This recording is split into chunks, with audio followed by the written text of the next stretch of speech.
guys, how's it going? Welcome back. It is review time, yes, for the SG Pro. Now this is the 2013 model. So after popping in the serial number, of course, it comes up and says manufactured in 2013. So this is the one I recently, I guess you could say I more or less stole it at the price I got it for, was $75. And then I found out from Long & McQuaid it's worth about $350 to $400 because that's about what they'd be selling it for. And it was brand spanking new, like not even new since day one. Like all the stickers were still on this thing, including one of the pickup stickers. The other one kind of vaporized, I guess. But we did, of course, find out, you know, a lot about this thing, more than what we knew initially. So thanks to Long & McQuaid for that info. Now, this is called the SG Pro, of course, and it's kind of like a G400 / standard, or 400 standard. It has Alnico Classic pickups in it that are wax potted, obviously, in this one. But they are 57 Classic Alnico 5s is what they are. So we're going to have a little competition between my Gibson Les Paul that has a 57 Classic and a Classic Plus in it, and put it up against this thing for its 57 Classics, and let's see how close Epiphone actually got.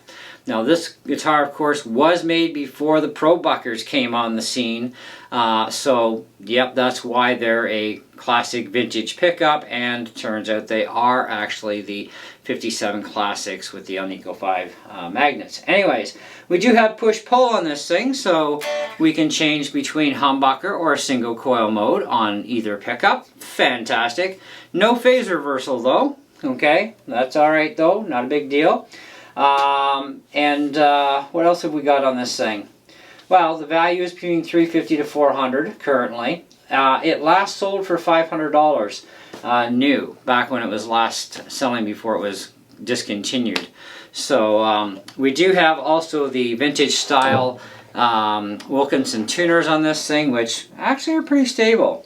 Now I did put a new set of strings on it, did my own setup because the action was quite high. And the relief was also very high, so I knocked the relief back down, so we're sitting right now at approximately between 8 and 10 thousandths clearance, which is about where we want to be anyways. I've lowered the action down to 1.5 millimeter on our low E string, and on the high we're at 1 millimeter. I think it's 1 millimeter. Yeah, so we've done some tweaking and tuning to this thing. It does have a, they call it a slim tapered D neck profile. I call it a baseball bat because it doesn't feel slender at all compared to my SG Standard. Now, mind you, that's more of a 60s style neck, so it's a C shape, so of course it's going to be literally thinner. You know, as far as weight goes, it's not bad. The interesting thing though between this and my Standard is this thing is a lot shorter in length physically, like from headstock to the bottom of the body here, and even the width and a little bit in the thickness too.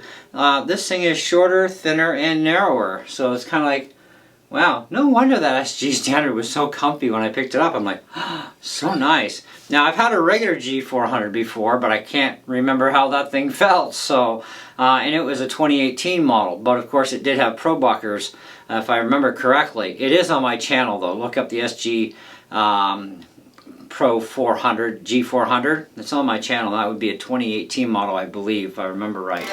But 2013, yeah, this is quite sick. And so the person who had this that literally never played it, I don't know what happened there, but I'm not complaining for the price I paid for it. But I did promise you guys also a little bit better demo of this thing. So we had our initial score day thing. And of course, we can crank things up a little bit today. So that's also an added bonus.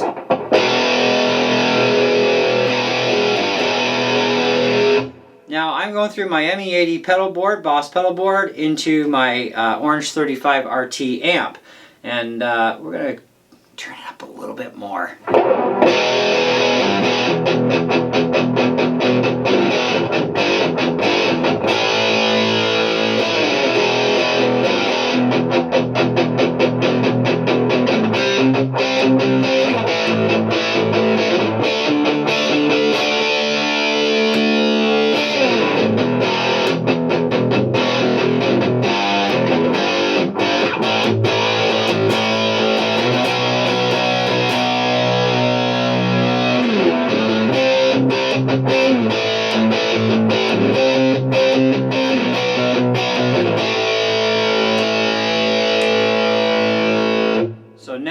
a single coil in the bridge. Now,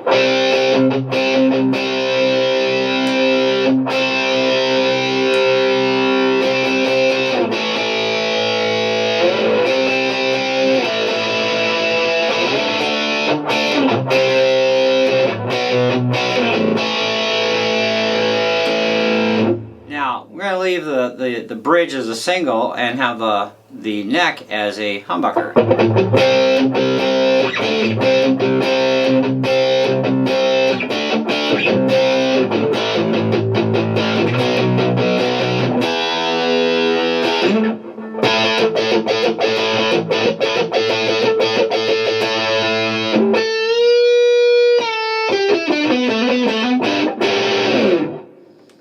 And now we have pure humbucker bridge. Sorry, neck.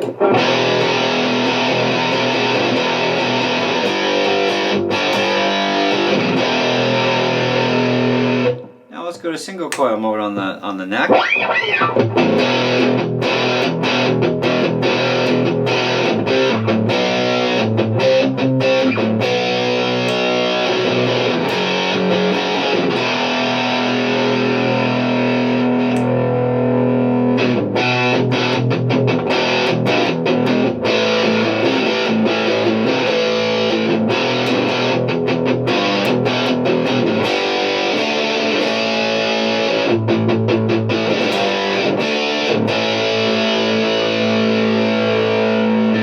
Now both is single coil.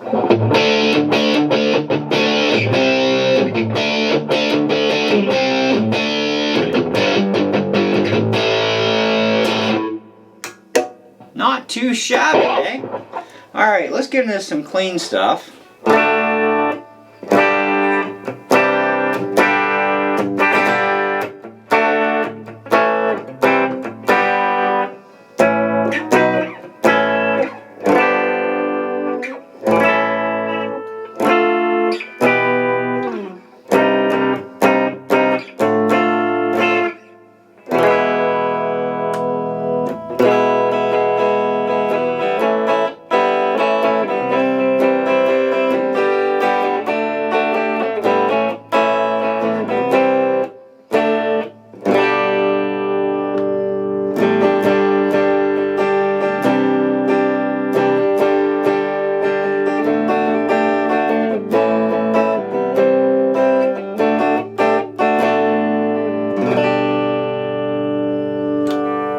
So, single coil, bridge.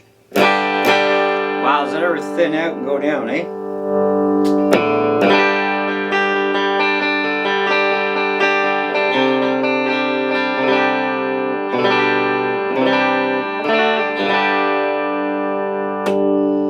So, bridge and neck, but bridge in single mode.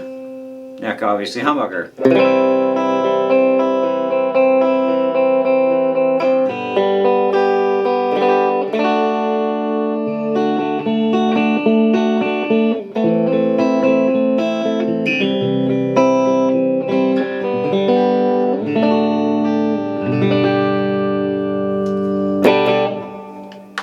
Okay, neck only.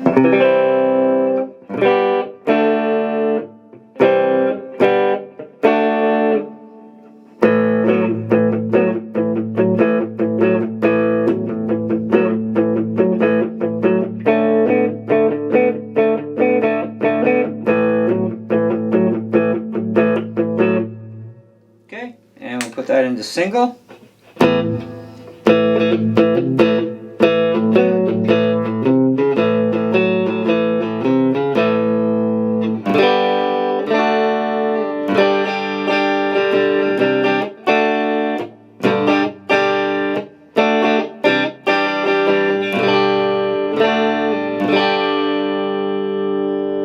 Now both is single.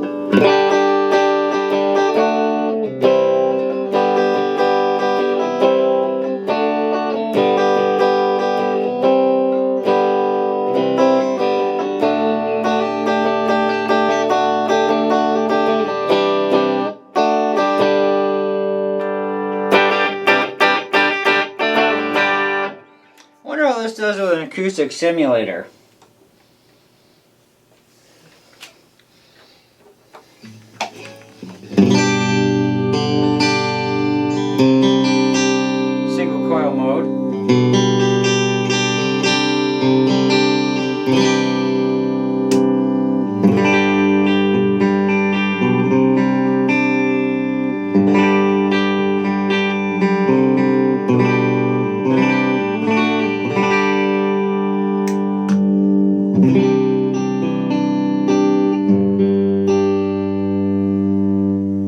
Pretty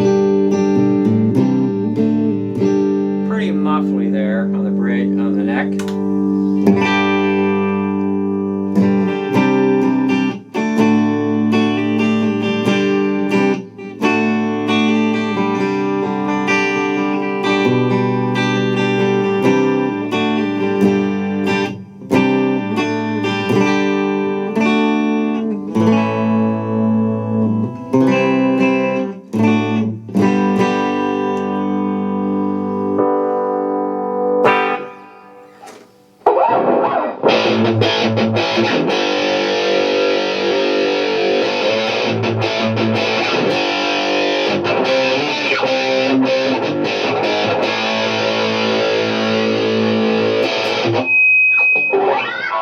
Okay, so I think overall the sound is fantastic on this thing.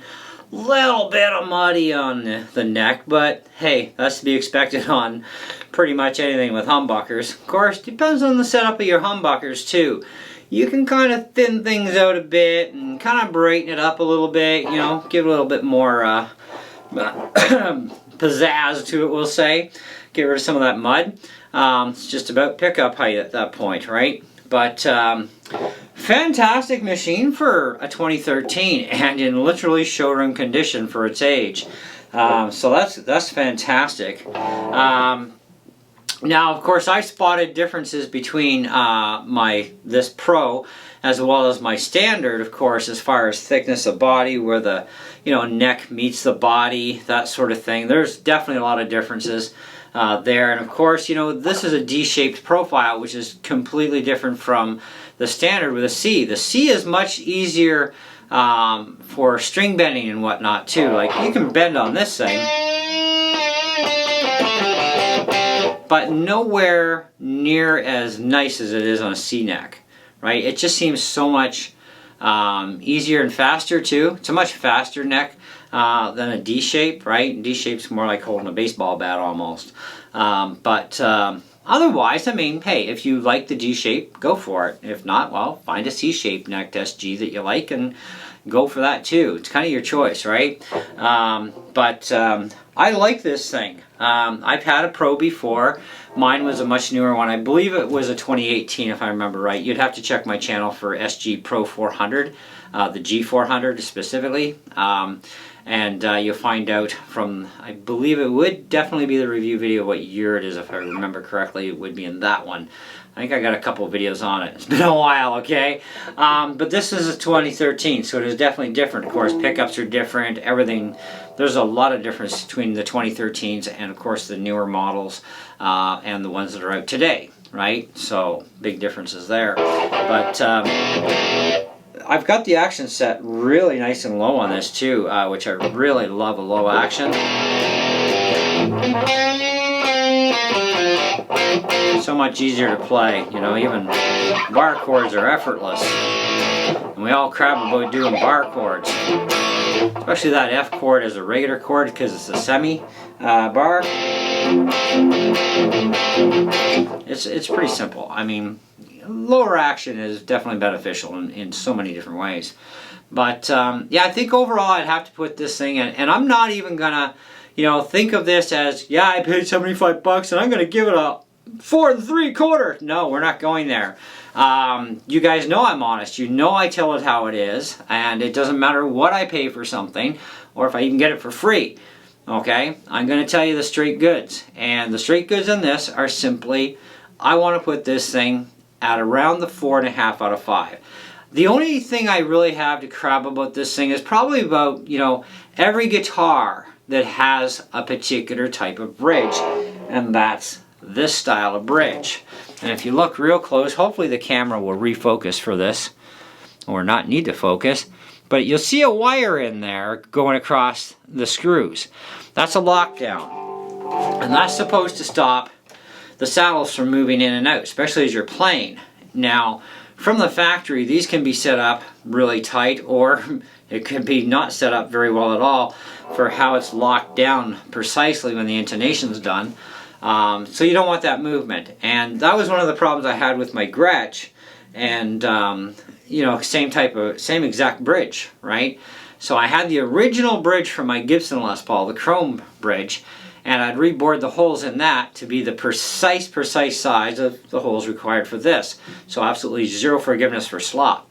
That cured it. I had no more issues after that. It was rock stable.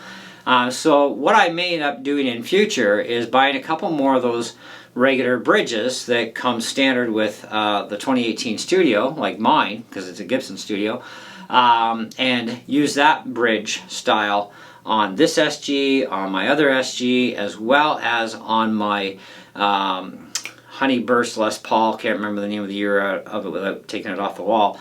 But I'm going to switch that bridge over as well because I don't like these bridges that much. So that would be about the only thing I could really say as a negative, is the style of bridges that are on here are not usually the greatest. Now, they do have one very nice advantage, and that is if you want to change out, maybe you want to mix gold and chrome together, right? I've got a set of extra gold saddles that I bought. I can't remember the brand, but they're not cheap. they're still in the drawer. I haven't had the nerve to change them over yet, and I don't need to yet, so I'm kind of like leaving them for a rainy day for my Les Paul. But I may end up using them on something else, who knows. But regardless of that, these kind of bridges have one advantage, and that's that it takes you a matter of seconds to pop that wire off, pull out all the saddles in one shot, pull all the screws out, put all the new saddles on, slam it back together. You're done in like 10 minutes, and you don't even have to pull all the strings off your guitar. Just put a capo on the end and get enough slack that you can just carefully rock your bridge out, and then go ahead and reset your intonation up, and you're done. That's a huge advantage. Using the bridges, I believe it's called an, don't quote me, but I believe it's called an ABR1 is the style. If you give me a quick second here, guys, and bear with me.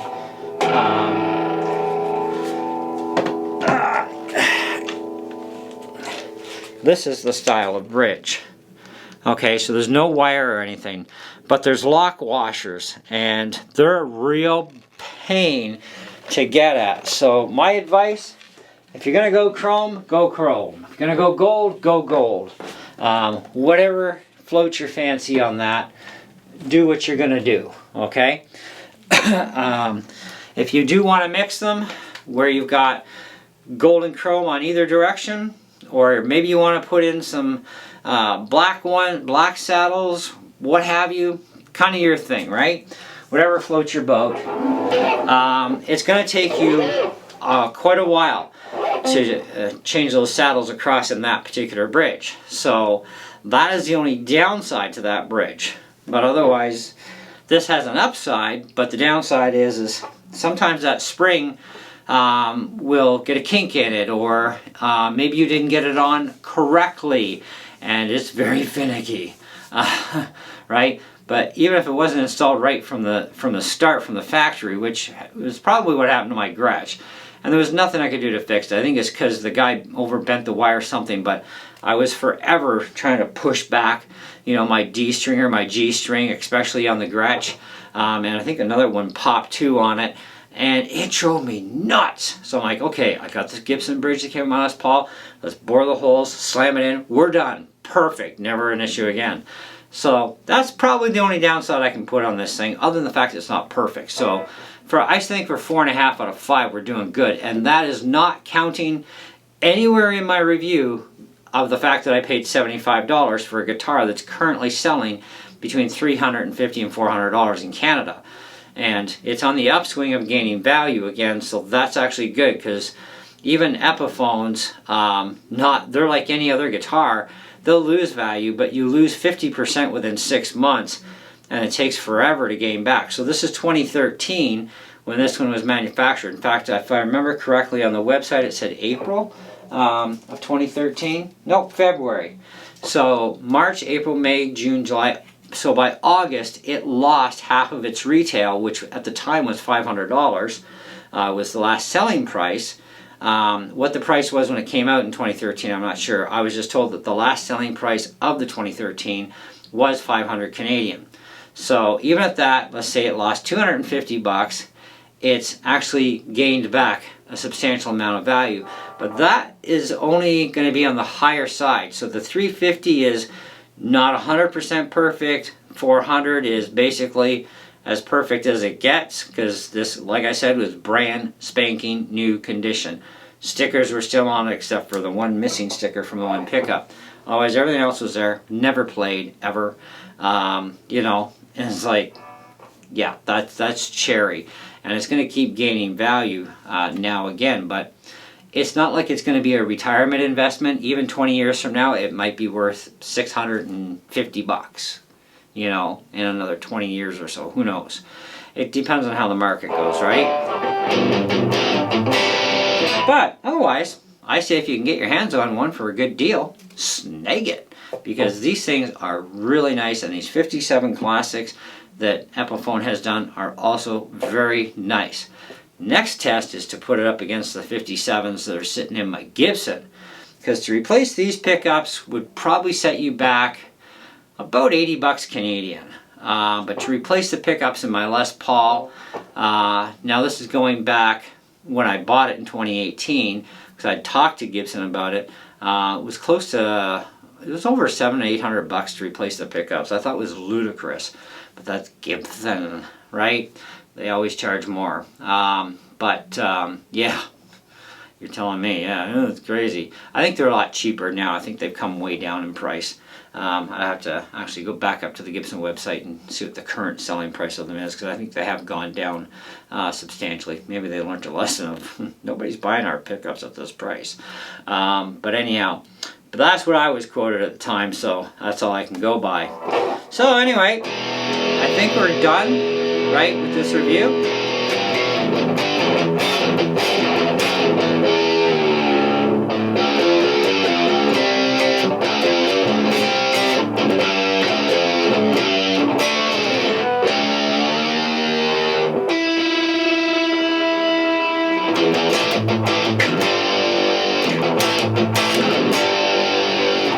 That's fun. I like doing drop D stuff once in a while. It's kind of neat.